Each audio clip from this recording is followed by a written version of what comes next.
Hello, welcome to Chat Shit, Get Well. I'm here today with Ray and we're going to talk about fitness with a difference. How are you? You alright? Yeah, not too bad. I'm acting like we've not been with each other for the last 2 hours. We've just finished training at the Fire and Freeze across the road. So how's it fitness with a difference, Ray? Explain. What are we talking about today? Well, I've got cerebral palsy, so obviously working out is a little bit different for me. Mm-hmm. We have to adapt things and... So what is cerebral palsy for people that don't know what it means? So it comes from brain damage. So there can be two different reasons you get cerebral palsy. It's either a lack of oxygen to the brain during birth or straight after birth, or direct injury to the brain. So you can get cerebral palsy later in life, or is it from birth? No, it's from birth. It's always from birth. So it's either a lack of oxygen to the brain during your parents' labour or straight after birth. You know, like if a baby's had the cord wrapped around its neck, that can be like a cerebral palsy risk, or direct injury to the brain. So that can be caused from forceps, right? Yes, so that's what happened to me. Right, so I was delivered at 27 weeks because that's when my mum went into labour and they got the forceps stuck in my head. Bloody hell. Yeah. So was your head all like squished in that? Because I know when my boy was forceps, and he had like all the bruising down, like his eyes were all swollen. I guess and stuff so. Like that. I mean, I was quite bruised anyway, and I think because I was such a young gestation. Were you prem as well, yeah? Yeah, 27 weeks. So I think because I was so little, I was quite bruised. I had quite a big hole in the back of my head, which I still have a scar from now. Oh, wow. Yeah. And then obviously the complications from that are cerebral palsy. So I have high muscle tone cerebral palsy, but you can get low muscle tone as well. So high muscle tone is where all of your muscles are really, really tight, and then low muscle tone is where they're like too floppy. Right. So you find it hard to function because they're too floppy, or you find it hard to function because they're too tight. Right, okay.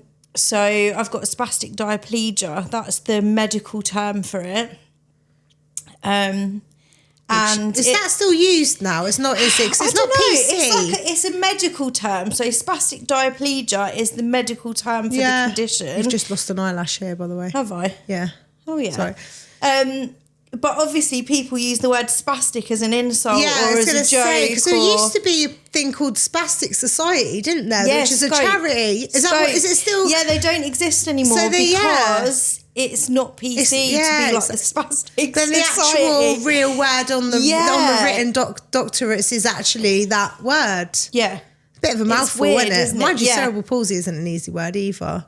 No, but mine affects me from the waist down, so I guess it's my legs and my balance that's most affected rather than the top half of my body.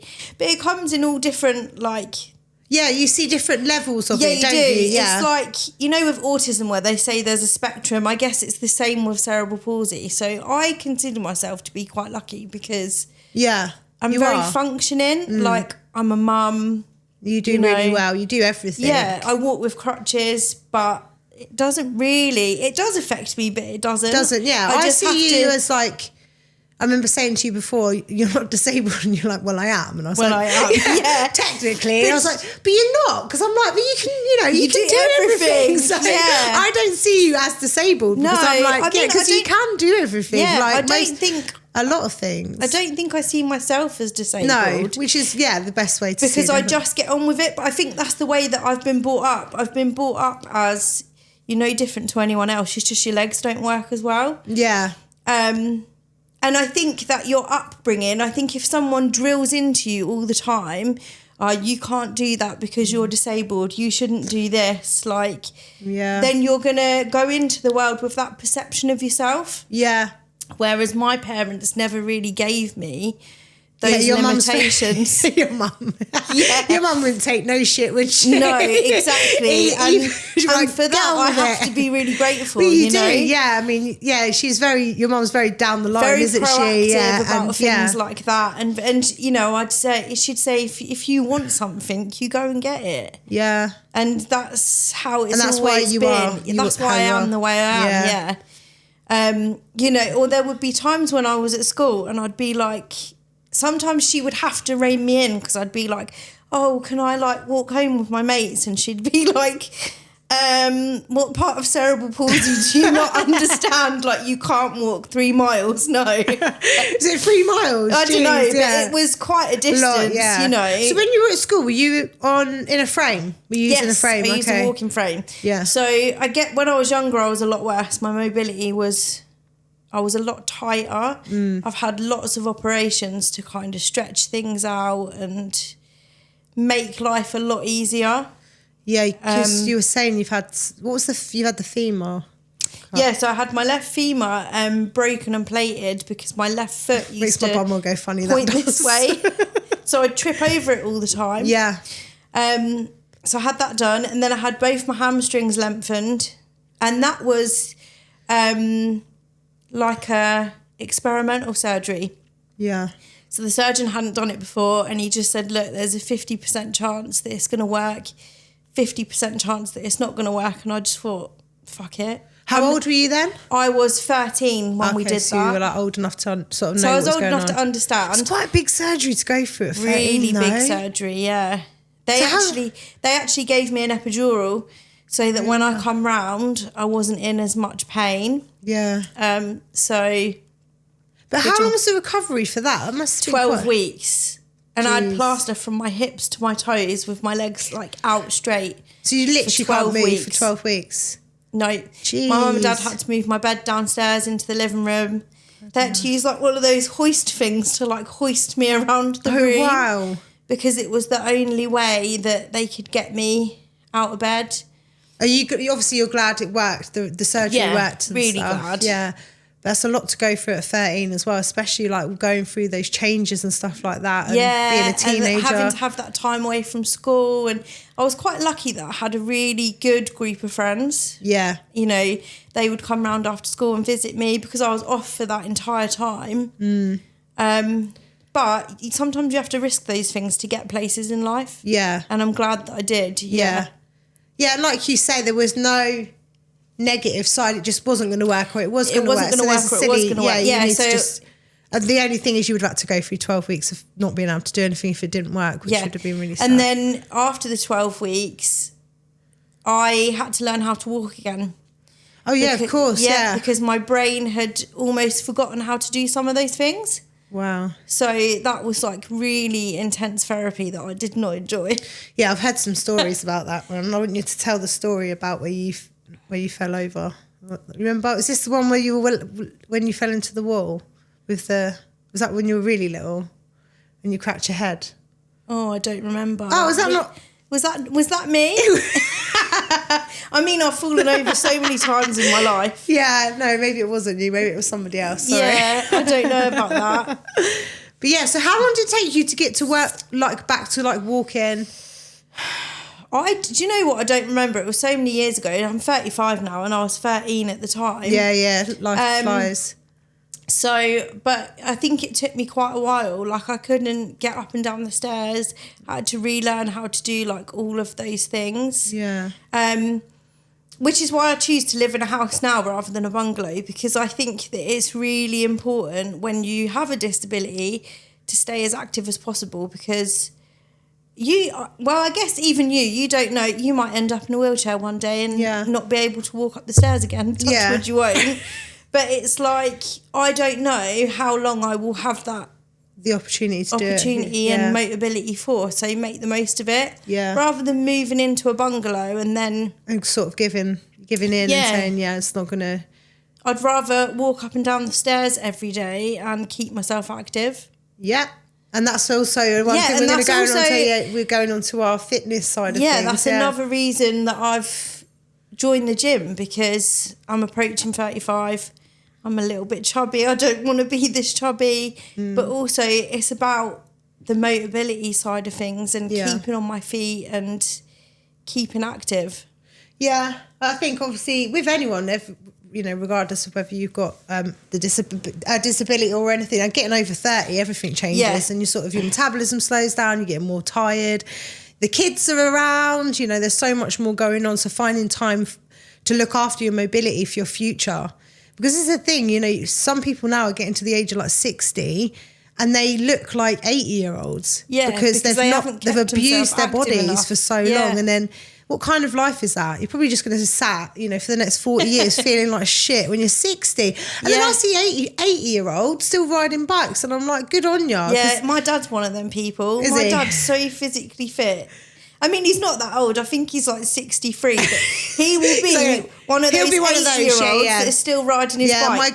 My great nan was riding a bike till she was 90. She was literally just like the life and soul of a party. She was great.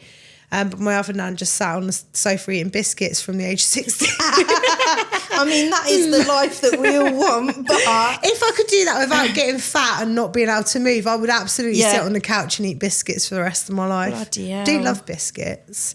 Yeah, I do too. I love keeping a custard cream. Oh, yeah. Do you know what I need to try? Someone told me about this. Oh, I shouldn't be mentioning this. Is bad.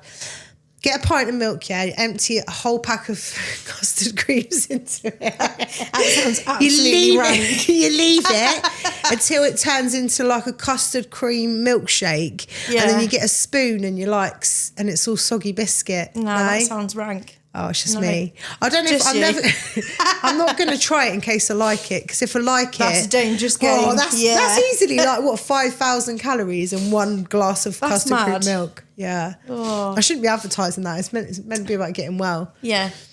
But no, I think that I'm actually really enjoying the fitness and adapting some of the things, and I think you are as well. Yeah, it's been really nice working with you, because it's not something that I've done I've only been PTing for a year? So most of my clients just want to lose weight. And after a little while, it's great. And I really enjoy seeing people make improvements in losing weight. But it can get a little bit samey. Yeah, it's just the samey stuff. Like we're doing the same, you're going through the motions, a bit of this, a bit of that. But working on mobility and working on seeing you adapting and changing and being able to join in all the exercise, but also seeing you be able to do the things you couldn't do. Yeah. And the same with my clients now. It's not just most of their goals are weight loss. But, for instance, like Kev, he's over 50.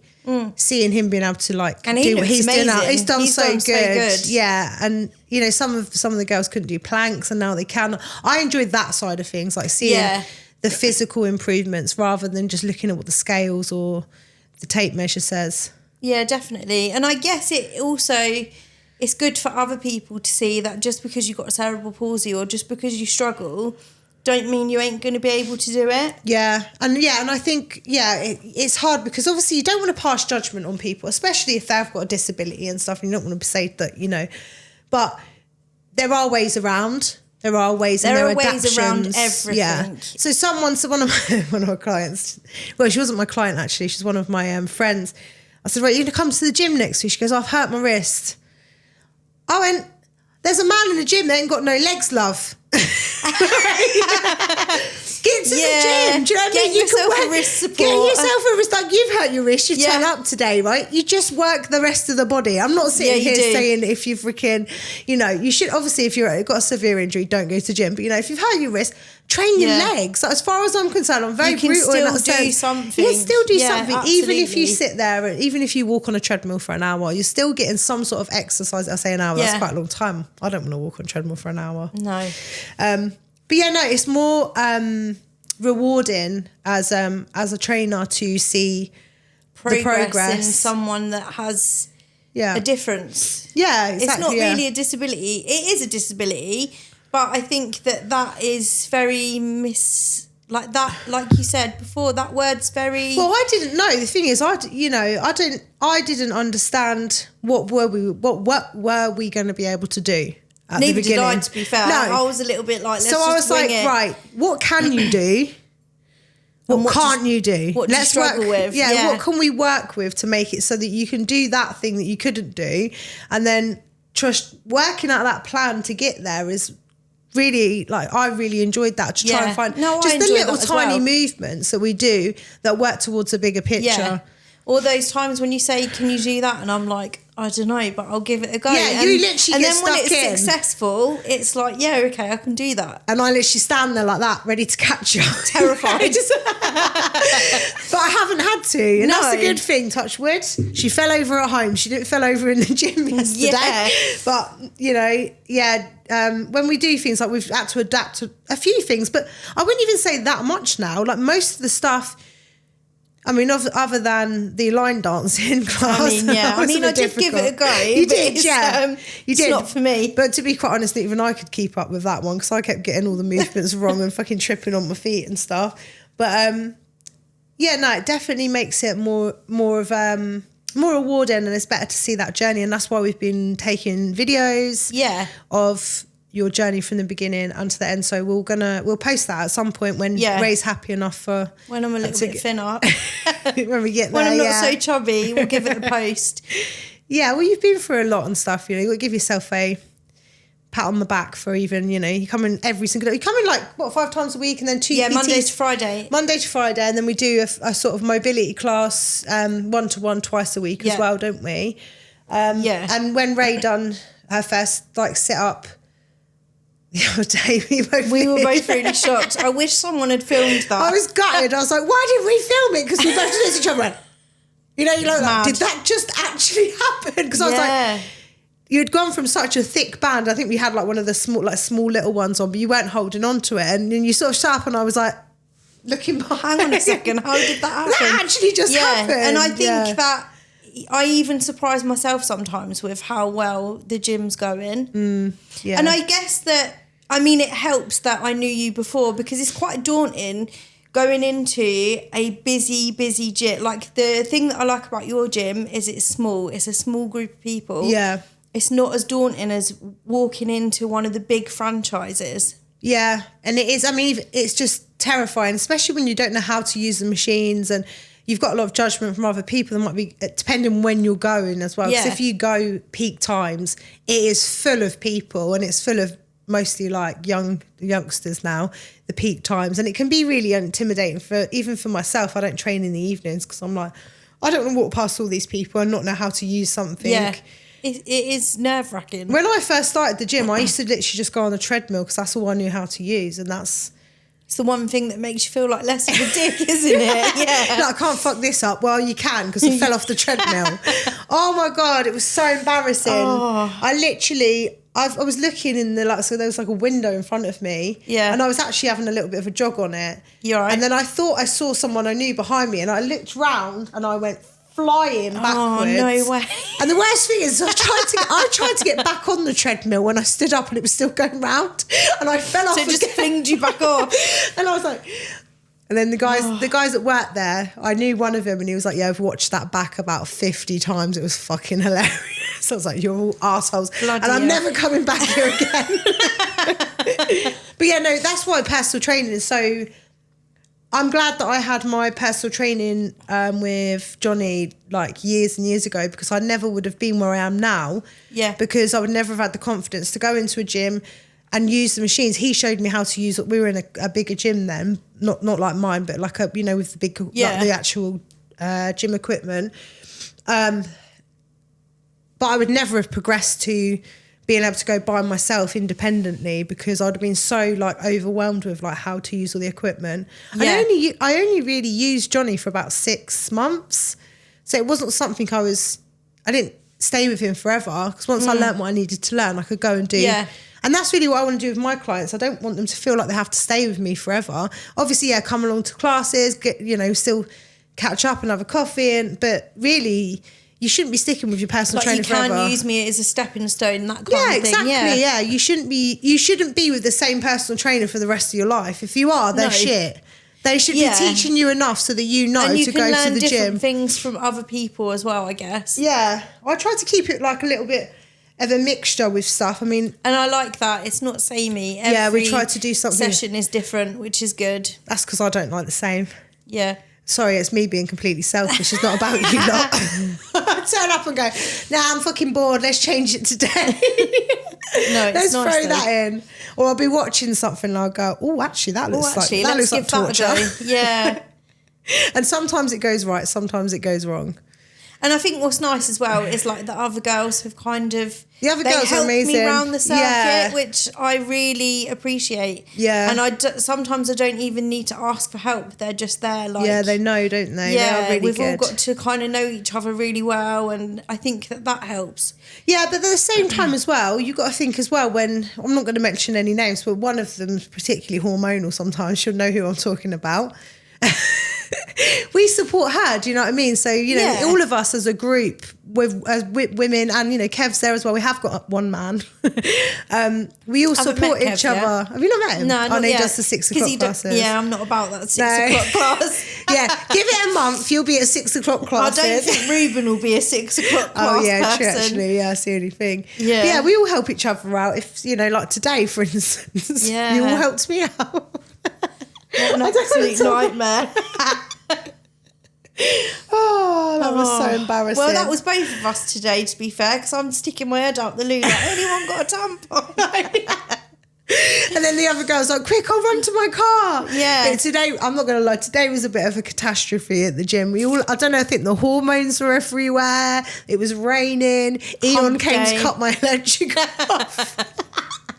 It's so embarrassing. I'm like, this isn't even my debt, by the way, just saying Awful. it clear, but just, you know, and a bailiff stood at the door and I went, I'm finishing my class. And you can just stand there Her all you attitude want. and sense of superior was out of I was this like, world. I'm literally done in 20 minutes. Can you just go away and come back? I'm not going to say you can't do what you're going to do. Just go away. She's standing there like, fine. I'm like, 10, 9, 8, 7, 6. Keep going. Ray's filming in the corner going, I'm filming you. I'm filming you. Yeah, because I wanted to make sure she was doing what she was I meant think to be she doing. was filming you actually because she had a little red light thing here. That's why I'm used to being on camera. Fucker. So yeah, when the other thing that I was going to talk about is so we're doing like basically we've done what's it called, vlogging sort of thing. We've done videos from when you first started, and then once we've got a really good progress, we're going to like show the before and after of just working with the mobility and the fitness. And obviously you have a goal of losing weight as well. You want to feel better in yourself. Except I didn't realise I wasn't allowed to drink full fat drinks, so that's a bit slow right now. But I can't believe that. I can't believe full fat drinks since Monday though. Since we. That's good. Yeah. I can't believe I even overlooked it. I just can't believe it. I just I think because I've just assumed. Because it's not widely available. I just assumed we both that just if I was assumed. eating a lot more vegetables, I could drink as much Dr. Pepper as I wanted. Yeah, it doesn't quite work like that. What's assume makes an ass out of you and me? You and me. Oh, yeah. That's the saying, isn't You it? and me. We both assumed. Yeah. And I shouldn't have assumed as a PT that shouldn't have people don't assumed drink that- fizzy drinks. And I did used to drink them a long time ago, but I only ever have sugar free, or I just have water or loads of coffee. But I just didn't even think to ask. Well, I just thought that if I was eating a lot more veg, it'd be all right. So I didn't think to say. But she was like, I don't eat, like, because obviously, and this is one thing I will say as well, Ray doesn't eat a lot of food. Ray does eat after lunchtime. You were eating, like your I eat was a cereal bar now, but before I wouldn't eat till like 3 o'clock in the afternoon. And then I would eat fucking loads at dinner time. And that's a lot of do you know, a lot of people do that, and a lot of people think they're cheating the system by doing that. But some of the time it's because I forget. I forget that I I'm don't hungry get it. till like 3 o'clock in the afternoon. How does anyone forget they're hungry? I forget to drink, I forget to eat. It's all I think I about. get stuck into things and then My hyper-focus, yeah. I'm just hyper-focused on food constantly. It's literally all I think about every single moment of the day. I'm like, right, I can eat then, and then I've got to teach that class, right, then I can go and get something to eat. And then I'm thinking about dinner at lunchtime. Like, it's just an ongoing... And even when I'm eating, I'm thinking about... I am a foodie. Like, I enjoy food, but in the week, I just get so wrapped up with other things. Yeah, whereas now I'm actually making, like, time slots to eat like you do. Yeah. Just making it, like, an ongoing process. Yeah. But the good thing is we've started the vlogs, so... Yeah, and it's going to be great to see. I mean, we've already got progress on there anyway. I just really wish we'd caught that set up, man. Oh, it's in my photographic memory. It's a shared moment. That would be one of the things that plays just before you die. No, I remember that sit-up when I overdosed because I've had enough of life. I'm going to go live on Skid Row. Because they say that your brain plays over like your happiest memories. Maybe that will be like a little montage one in there. Oh, I wish I had recorded it though. That would have been great. So we're going to post the because obviously like creating awareness is really important as well. I think so. Because there is a lot more awareness, especially with like Paralympics and stuff like that, and there is more going on for children. There's better opportunities than there would have been when you were a child, definitely in terms of sport and fitness and getting. But what I was surprised about was you were talking about physio, that there's sort of like you get to an age and they go, well, you got that now. I don't think I've had physio since I was about 15. Which is crazy when you go through a major operation at 13 like that you've had. Yeah. And from 15 they go, you're an adult now, you've got cerebral palsy, off you go. When you think, well, no, because there's so much more. We look at what we've done here, and I'm not a physio, but working with the mobility and working with the fitness. Things have improved, But I think that also, just because those exercises worked for my 15-year-old body, don't necessarily mean they're going to work for my 35-year-old body. You know? True, yeah. It's and I think that's things. Something that needs to be looked at within the NHS, or even if you private. Well, I guess is the thing. I guess think you privately. can get private physio. Yeah. I don't really know. I guess I haven't really looked at it since. Yeah, but the thing is, I don't think the reason you've looked at it is because there probably wasn't enough awareness to realise that's something you could still be looking at. Because I think you get told, oh, you're signed off, and say, well, they'll say, right, you've got this, disability. Well, the thing is, they always said to my parents, oh, she'll be in a wheelchair by the time she's 18. So maybe that's them just writing me off anyway. Do you know what I mean? So maybe because that was the prognosis on paper, that's what they're going, well, she's walking, so she's already exceeded her milestones anyway. And they kind of just said to me, like, oh, if you experience any problems, like, let a surgeon know. If you're getting pain, let a surgeon know. Right. But other than that, the hospital have been done with me for years, Yeah. Which is, I mean, and obviously, like, I really do understand, the NHS it's under a lot of strain. It's under a hell of a lot of pressure. And I'm not a sort of person that's going to sit here and say, well, they should do more for us, like, we should be getting more off of the government, blah, blah, blah, because, but that's also, a different argument. Also, I understand that as an adult with a disability, or I can do things for myself. Like, I've joined the gym. I've joined the gym. You can do those things for yourself. You don't have to admit defeat just because you've reached a certain age, or I think that a lot of it is about your outlook. And I do know that cerebral palsy is a spectrum, and some people struggle more than others. Can cerebral palsy affect the speech then as well? So there are some people that have got the I'm speech. really, really lucky. I think I consider myself really lucky. It can affect your speech. You can have it all down one side. You can have it where it's like mine, where it just affects your legs. Yeah. My friend's got a sister, and her cerebral palsy affects just her arms. Oh, okay. And I think that my friend was saying to me that her sister wanted to be a stewardess, but she couldn't because she couldn't do certain things within like the aeroplane evacuation or something. Oh, wow. So, she's got certain limitations that I don't have, although I probably still wouldn't be able to evacuate an airplane very fast. I don't think I would either. I guess it's different for every person. Yeah. I suppose, you're just trying to work and adapt around what can you do, not what can't you do. What can't you do, yeah. Looking at different ways to improve. And like you said, like reaching out to getting a gym membership, or, going for exercise at home and training at home. I can't exercise at home. Like, I can't. That's why I come to the gym 5 days a week, because I don't have that, like, push. Yeah, whereas you push me. A lot of people struggle to train at home. I mean, I love training. The whole of lockdown, I didn't train once, other than if I went out with someone to train. That. I had a gym at home. I literally went and got loads of... my garden was full of gym equipment. And I wonder what it is about the home environment that just makes you think, I can't be fucked. because I think it's just like your relaxation point, isn't it? Like when you get home, you just want to go, the last thing you want to do is train. I just used to sunbathe next to all the equipment that I'd got. Just literally just eat cakes. I'd have nothing. I think everyone spent lockdown doing that. Yeah. Yeah.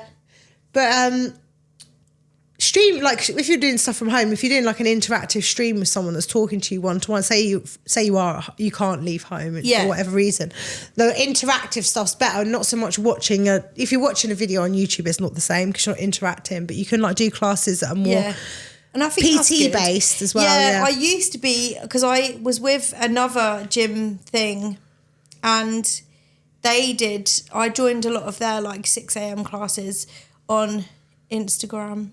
I don't know what they sent it to me through, but I did a little bit of that. But again, that was at home. Yeah, that wasn't personal enough for me. Yeah. You like to have the full attention. Yeah.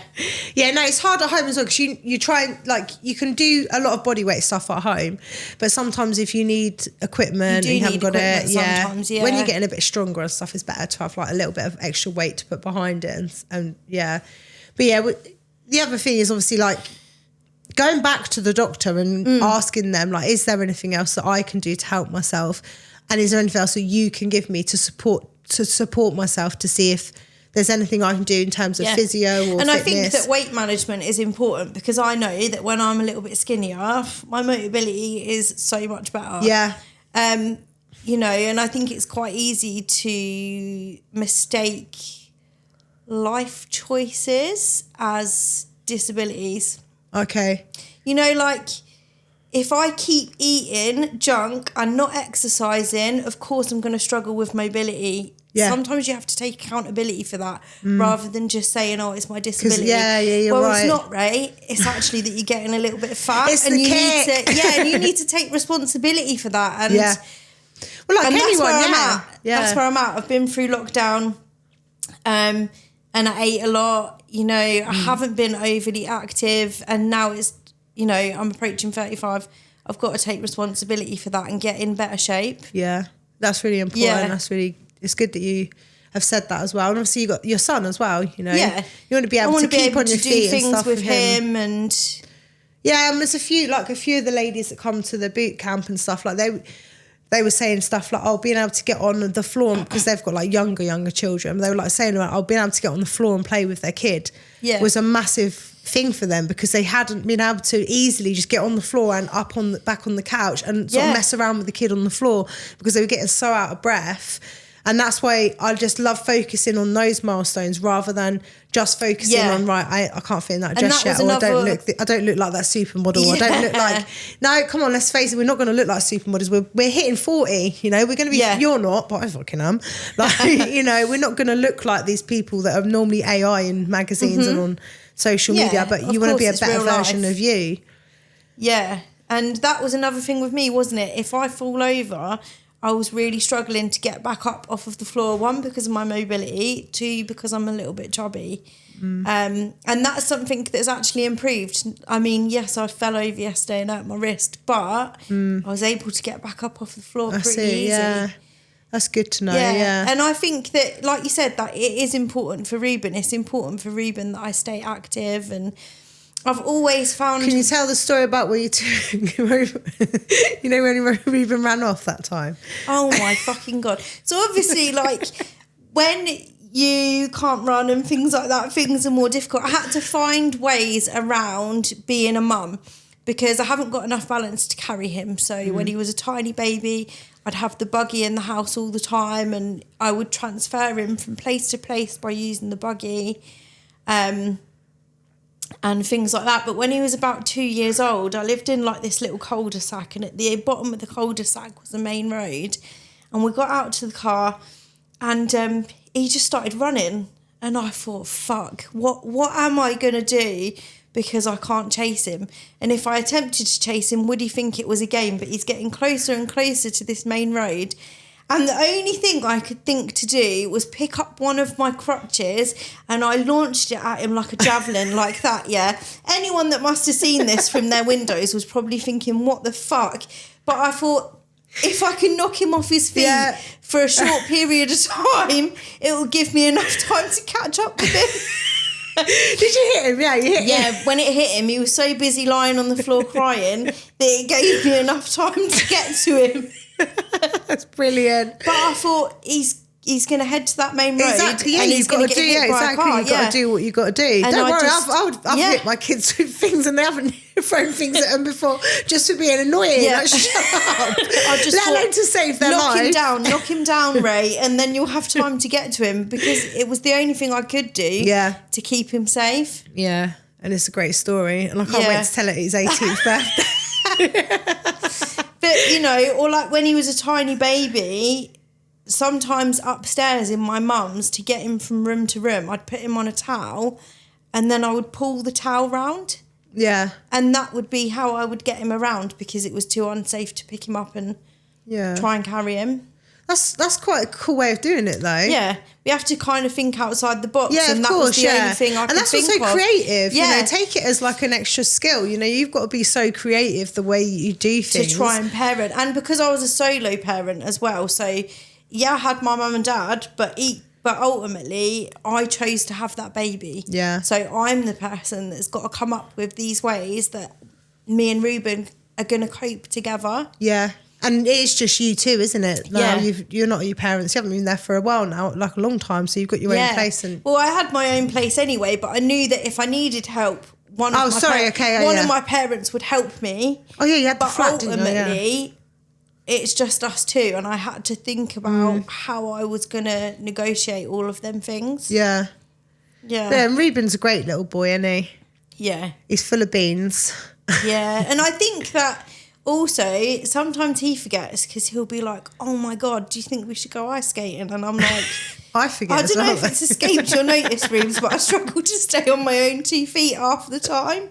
And he's like... But then I'm like, I'm thinking, I'm going, no, Ruben, we will go ice skating. I will get your mum on the ice. That's we'll just stick her on one of them penguins and push her.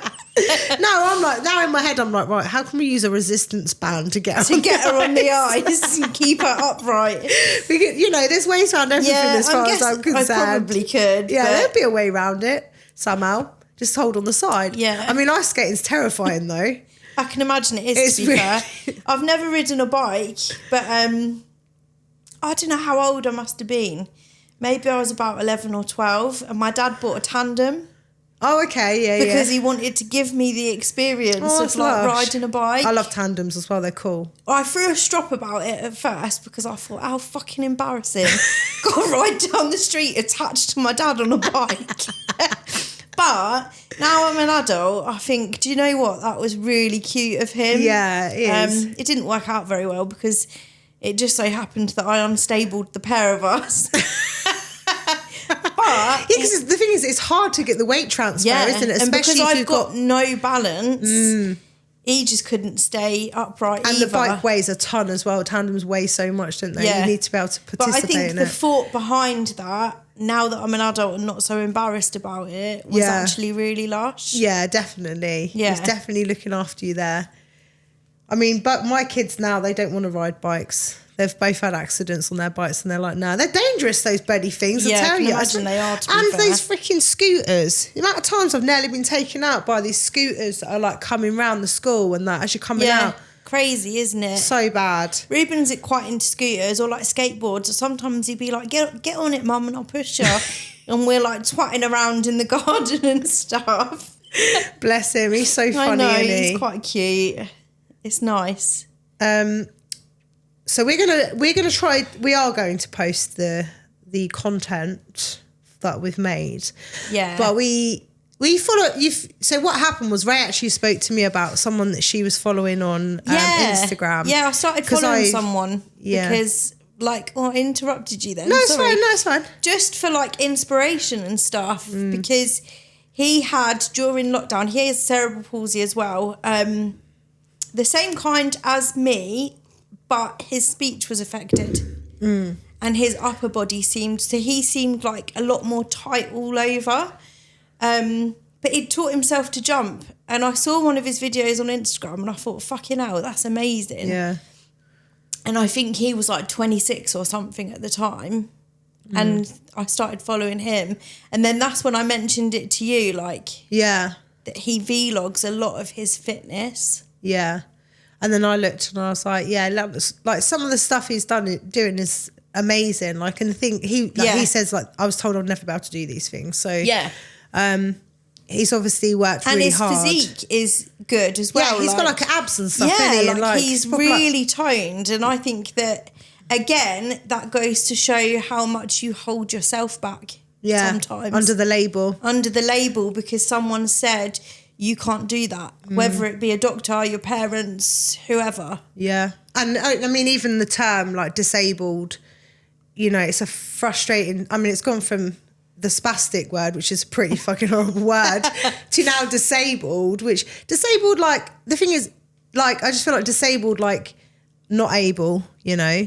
Yeah. Disabled, if you disable. But you are able, just in a different way. So that's why, maybe it's say diffable, differently abled. Yeah, would differently be more, abled would is be, much better. Yeah, rather than disabled. Like, I just feel like it's, as soon as that label's put on, it's just a bit like, oh, okay, like if I disabled a computer, it means I've turned that computer off, it's not working. If I disable an alarm, that alarm's not going anymore. So tell me what disabled means, because it's got two different meanings for me, because in a person it means actually they're able, but just differently. Just differently abled, yeah. I'm going to go into government with this. Differently abled, I think. Differently abled, yeah. Much nicer. It is, yeah. And it's like, it's just got a different... I can't think the word is. There's a big word out there for it, but it's just got a different psychology behind it. Yeah, definitely. It's not like although, even though I think that it's amazing that this guy has taught himself to do all these things, he also gives me the massive ick. He does give me the ick, because he's like, I really enjoyed his content. Is a bit icky, yeah. I enjoyed his content. It's not because of his disability. No, but then all of a sudden he was like, people say that I'm too attractive to be disabled, and I'm like, what? When do people ever say shit like that? No one like said they that don't. to you. Able-bodied women would never date me because of my disability, and then all these people flock to the comments. Yeah, and it just gives me and the give fucking them the whole ick. like pity. Yeah, and now I've stopped watching him because I just can't stand it, because I've never in my dating life experienced anything like that. Yeah, you've always been in relationships, or, you know, courting, as they call it. I've never had someone I've never had it be a thing. Yeah.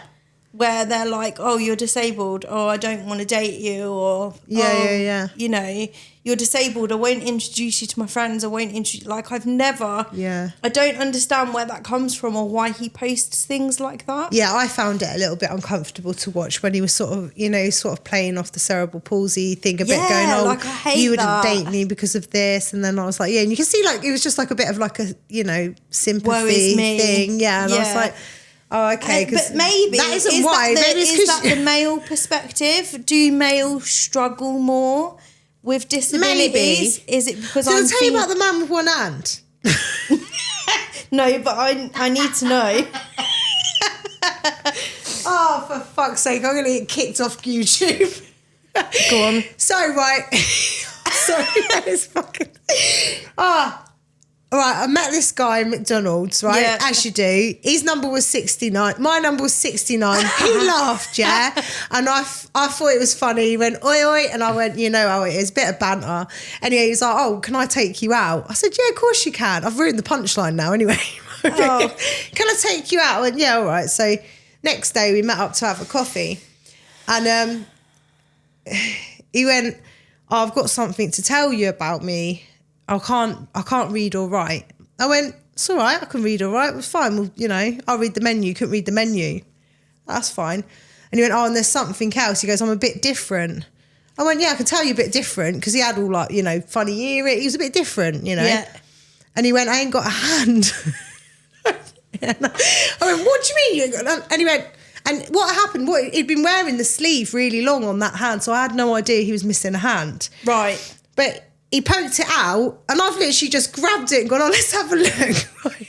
And I'm looking at it and I'm going, because he still had like the fingers, but didn't have like, it was like a stump, So but he had like, a little bit of like fingers here. So I went, well, you have got a hand, you just got basically no fingers. So now I'm arguing with him about his disability, which made it even awkwarder.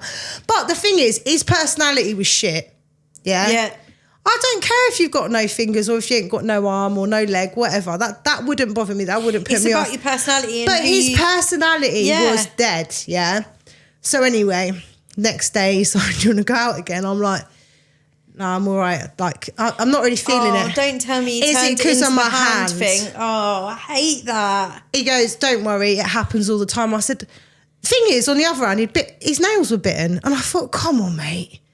You ain't got no fingers. That one. You got no fingers on that hand. At least look after the fingernails on that hand. Do you know what I mean? Like, take care of that one. You know, they were so badly bitten. That gave me the ick because they were so, you know, when they're all the way back there. Yeah. And I was like, that gave me the ick a bit. And he was really boring. It was nothing to do with his hand. But he made it into that. He made it into that. He made me feel so guilty. And I was like, look, I'm really happy to be friends with you. But he made it like really uncomfortable for me after that. And I thought, do you know what? I wish I could actually do a lie detector test right now and say to you, no, it's not because of your disability. It's because literally... I think it's unfair to use that against and it's not nice, people. even if you think that, to say... Because there are people out there that very self-pitying, care. Isn't it? Yeah. I think. But that's just my perspective. I would never... See, this is the thing. I think because I don't see myself as disabled, it wouldn't even cross my mind that they weren't interested in me because my legs don't work so well. Yeah. In fact, when I started dating my partner, I didn't mention, and right until the last, because I forget that I've got a cerebral palsy. Yeah. And then we're about to go out on this date because we met through work, and then I was like, oh, fuck, I should probably mention to you that I've got cerebral palsy because it just hadn't crossed my mind. Yeah.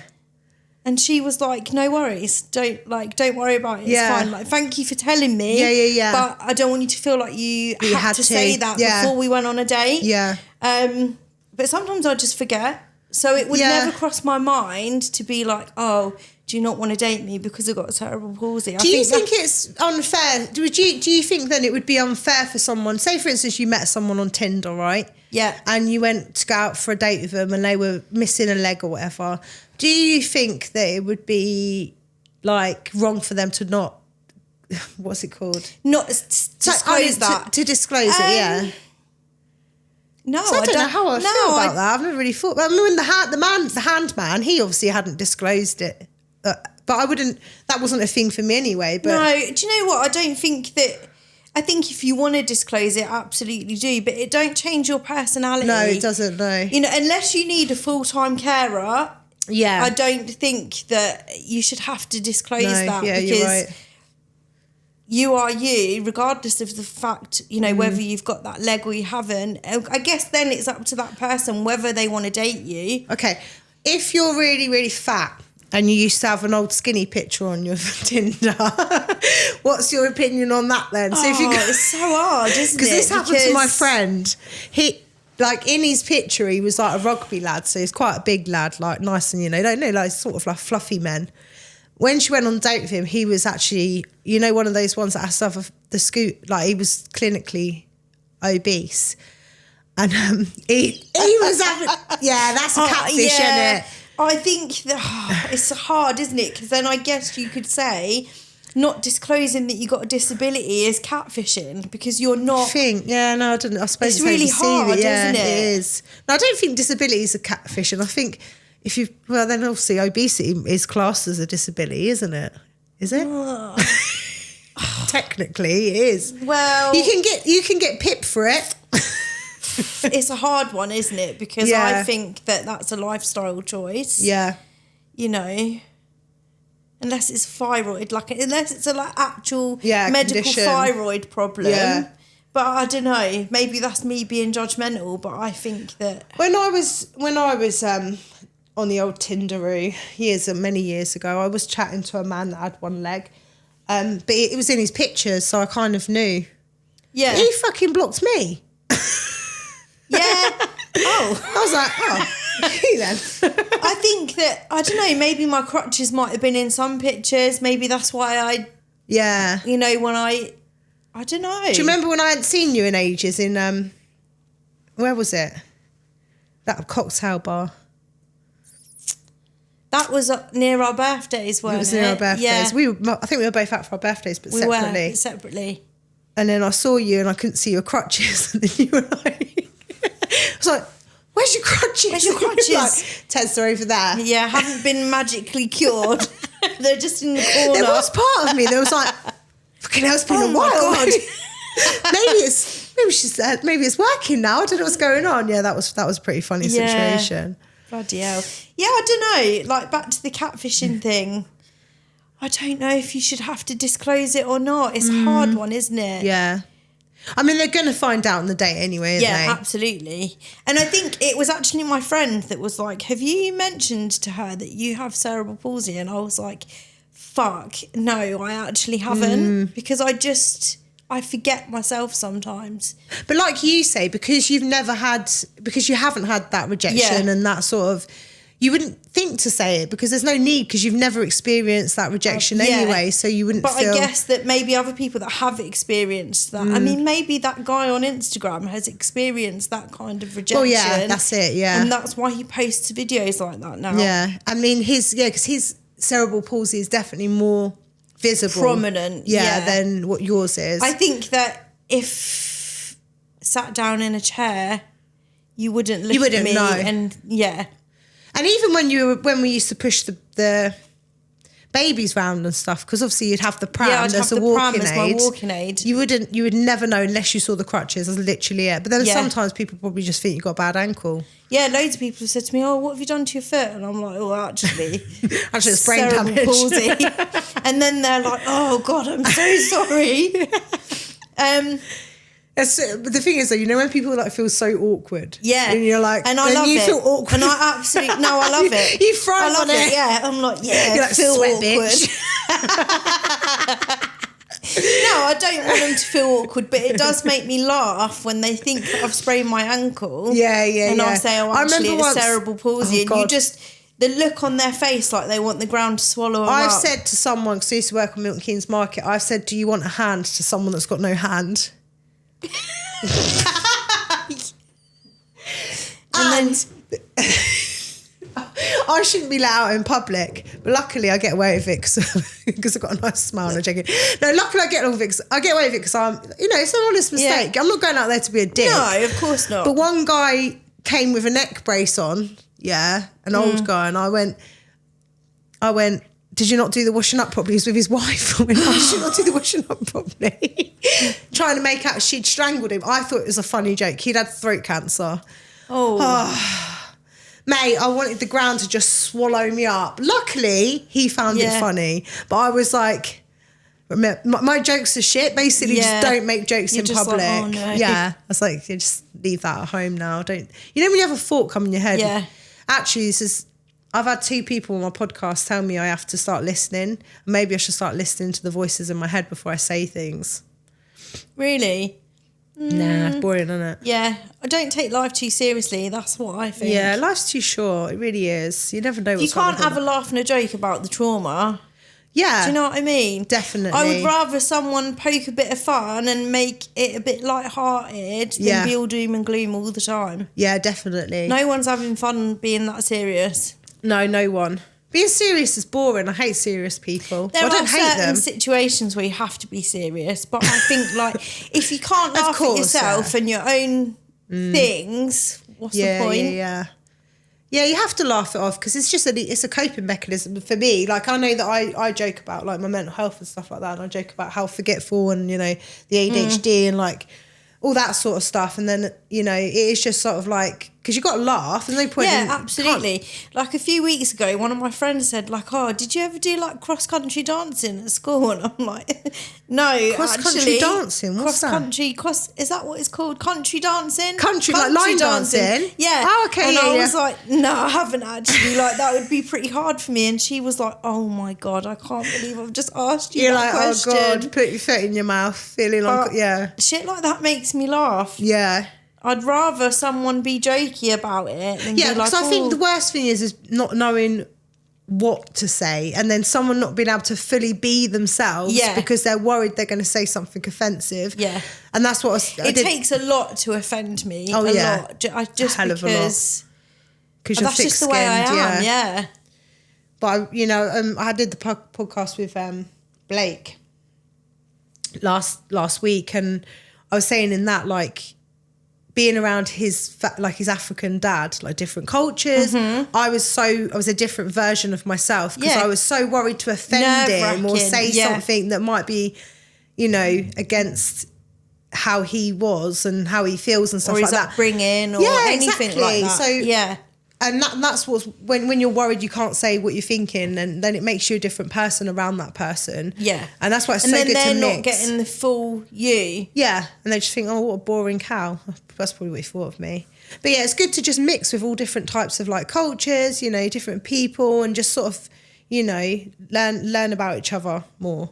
Yeah, I think so. Learn how to, live a good life and have a laugh and a plentiful life. And like adding different things, like you say about different cultures, I like to take different things from each thing that I feel resonate with me. And like on a spiritual level, I don't follow any one type of spirituality. It's like all different types. It's the best bits from everything. Yeah. And I think that's that's important. That's an important thing to add to everyday life as well. Yeah, definitely. And they say as well, that your personality, like your very own personality, is a collection of everyone around you. So it's the best bits of everyone else that you've made. You're like, oh, that's a good Which bit. is I want to have quite that. nice, isn't it? So you're a little bit of me, I'm a little bit of you, basically. We're all connected because we're all just basically stealing bits of each other.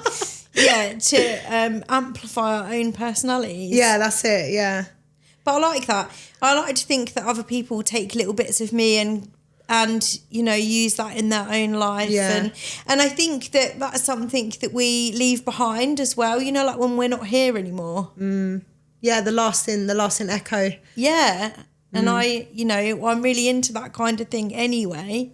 Yeah. We'll have to do another podcast on that at some point. Yeah, that would be cool. I need to get back into the spiritual side of things. I'm not even like, I feel like I've lost touch with all that stuff at the minute. Sometimes you do. I think you have like stages where you go back into it and sometimes you sort of draw back from it a little bit when you've got like a lot of stuff going on. Well, when we started this podcast, it was 11:11 and my battery was on 11. So all the 11s were getting me. I was like, I better do some sort of spiritual shit soon. That's some kind of sign. Get your shit together. Coming. Better go and pray or something, do some meditation tonight. I've actually got sound healing on Friday. What day is it? Wednesday. Yeah. That's another thing as well to, for people that are struggling at home that might not have the support from NHS or, the financially, meditation, mindfulness. Things like that are really important. So much on the internet for free now. Yeah. Although you can go down a rabbit hole. Yeah, sometimes that can be a little bit... Like that cult where they stare at the sun. Apparently that's like... Someone was telling me about it the other day and they reckon that they're lying to us about the sun, the government. And you can actually stare at the sun without going blind, and this is where you get all your like special powers from. It sounds a bit like a superhero movie. I think a little bit of sun gazing is all right, but I think if you're taking it to the extreme of like staring at it all day, you are going to go blind. It's the extremity of it's when we had that eclipse, when we had the eclipse and you had like the full sun and they were like, no, you can stare at it, and I was, I'm pretty sure you will go blind. I'm like, I tell you what, you try first. You try first. If you're all right in 10 minutes. Yeah. I did see him. He's got a little guide dog now. Stop it. No, I haven't actually seen him.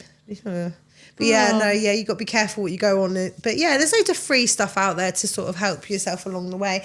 And even still, just writing down like a plan for mobility about what you would like to achieve at home and then working out how you're going to get there. Just creating like little movements that are going to make your way up to there. Even if it's you live in a house, you step up and down your bottom step. Yeah. Or even 10 just practicing getting in and out of the chair. Yeah. And that's one thing people really do take for granted is getting in and out of the chair. Yeah. And when you go past your 60 mark, that becomes more and more difficult, especially at lower chairs. Yeah. And, you know, just keeping that basic getting up and getting down is so important for the rest of your life. Because you're independent. Yeah. It's literally your independence. If you can't get out of a chair, you've lost your independence. You know, you have to get help to go to the toilet, to get off of the toilet. It's the same process, so isn't it? That tiny little thing of just making sure that you're practicing getting out of a chair for future life is probably the best thing you can do for yourself. Apart from after leg day. Fuck that shit. I need assistance after leg day, I'm telling you. Oh dear. That like 45 degree to get up from there to there. It's too much. Right, we've done over an hour. That went fast, right? Yeah, it did. I got into that quite easily. Yeah. I think you enjoyed it, really. Yeah, I did. I was nervous, but I enjoyed it. Yeah, no, it's good. So, yeah, thank you, everyone. Also, I'm going to mention as well, Ray is Reiki healer. Did I say that right? Mm-hmm. So I'm going to put Ray's, and she does you do tarot card reading. We haven't really delved into the spiritual side of things, but we'll do we'll do that on another podcast. We'll do another podcast about the spiritual stuff. So what I'll do is I'll tag Ray's socials, business below the YouTube and the Instagrams. So if anyone wants to have some readings, you do online readings as well, don't you? Yeah, and a lot of it's done by video call. Yeah. I work with a lot of people in like Australia and stuff like that. Do you? So yeah. I was watching I'm so random. I'm so sorry. I was watching a program about Australia last night, catching crocodiles. Have you watched it? No. Oh, it's really irrelevant. Sorry, but it's about a man who catches like 16-foot crocodiles. That's insane. For what purpose? To relocate them because they're eating people. Fair enough. Yeah. They don't kill them because they're protected. Well, yeah, of course. So they go into like the little tiny streams and they start eating like cattle and that and trying to attack humans. Do you know who I miss? Who? Steve Irwin. Oh, he's like Steve Irwin. Yeah, I know. But he's better looking. Is he? Yeah, he's got really nice like blue eyes. I just don't think you can beat the original. No, I know what you mean. He used to jump on their back, didn't he? Yeah, he did. Yeah, this guy jumps on their back, but he makes sure everything's tied up first before he jumps on the back, where Steve Irwin would have just literally gone in a headlock like that and started wrapping pretty much why he's died, isn't it, really? There's a stingray. I know, but he probably hopped on top of that. I actually don't know what happened with that. But I don't, but he did get stung by one, didn't he? And that's how he died, yeah. I thought he would have got eaten by a lion or an alligator or a snake at least, like a land animal, but not one in the sea. A land animal rather than a sea animal. Because I don't even remember him doing any things with like... I don't remember him doing anything with the why sea was he with either. I reckon it's a conspiracy. What, you think he's still alive? I think he's with Tupac. Just saying. You heard it here first, guys. It was unrevealed. Tupac and Steve Irwin are living their best life in freaking Hawaii or something. Yeah, probably. Bloody hell. That went off in tandem, didn't it? Right, we better get back to normal lives now. Yeah. Oh, reality. Thank you so much for today. That's all right. Thank you. Thanks. Bye.